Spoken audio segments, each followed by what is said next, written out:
If you came to this video for help with social anxiety and blushing, I don't know what the fuck to tell you, other than welcome to the club.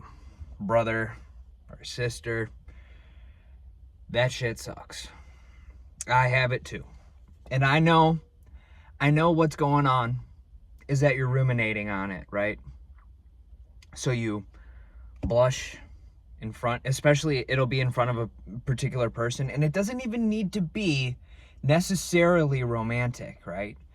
You blush in front of them, and now you're like, ah, shit, I'm blushing, and like you get the, your fight or flight response kicks in, your social anxieties, and like full limbic system takeover mode, right?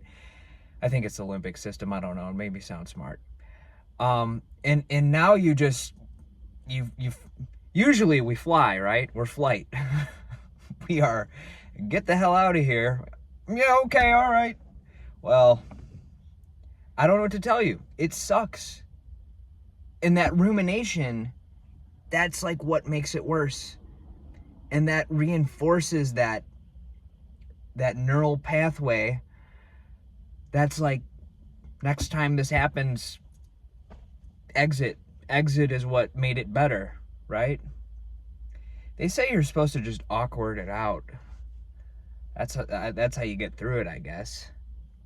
I don't know. Anxiety is one of those things where I do definitely notice, like for example, driving. I've had a certain amounts of driving anxiety, I think a lot of us have. Especially expressway driving for me, like a long time ago. And when I was having this, I don't know, whatever you would call it, kind of crisis where I quit my job and drove down to Memphis and went to Graceland. It's a long story. I'm just like, yeah, I quit. And then I went to Memphis like the next morning. It was fun. But when I did that, I forced myself to drive all of these and I was nervous. I was like fasting. I'm fasting like 2 days into fasting. I'm drinking instant coffee. And this is like my first time drinking instant coffee. So I didn't understand that like you put like a rounded teaspoon per cup. I put like 3 tablespoons. I thought this was like iced tea or something, and so I'm like, whoa, this coffee tastes like shit. And I'm out in the middle of a cornfield in middle of fucking nowhere, Illinois, which, by the way, don't ever do that drive. You'll go crazy. But anyways, after all of that whole anxious experience and getting to Graceland, and I had like a great moment there, because when I was a kid, I was obsessed with Elvis, and so I just had to finally go there as an adult. And then anyways, when I got back, suddenly driving, especially off the expressway, was like, my anxiety was like zero, but on the expressway it was like next to nothing too, and that's like typical with it from my experience. Say I'm in a social situation where I have to go, like, I don't know, talk to a boss about something really important, or ask them a question or something, that's gonna naturally get us socially anxious people anxious. And I go through that and I force myself to go through it, and then suddenly the other social interactions are much easier, right? But it's only fucking temporary. For whatever reason, it's only temporary.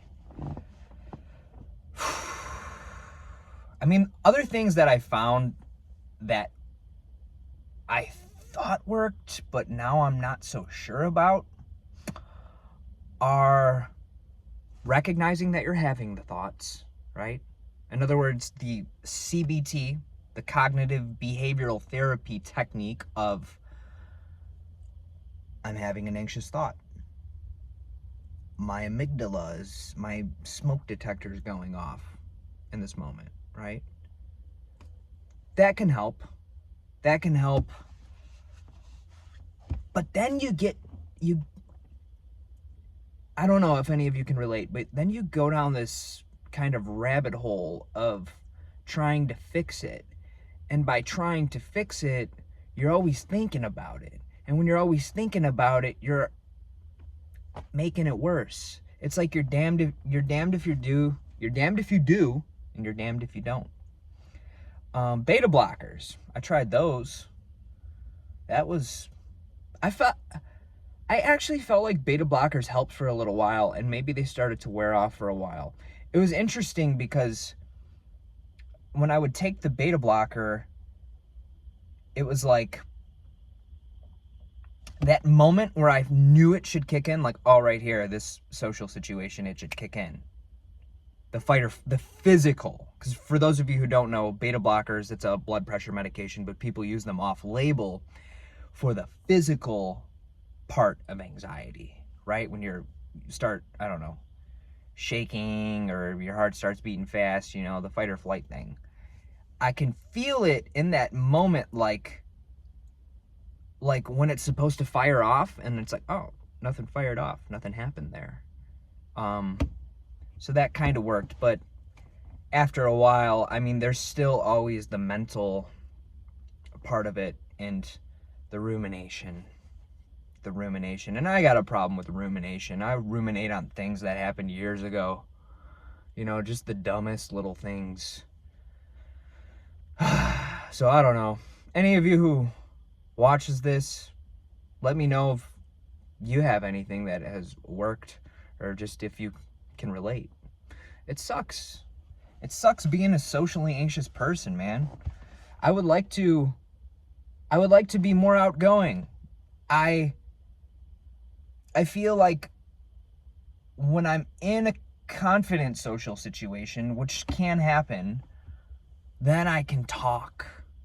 Like, the words come out so much more smoothly, and versus when I'm in a socially anxious situation, it's like, yeah, and then you say something dumb, and then you just, like, leave,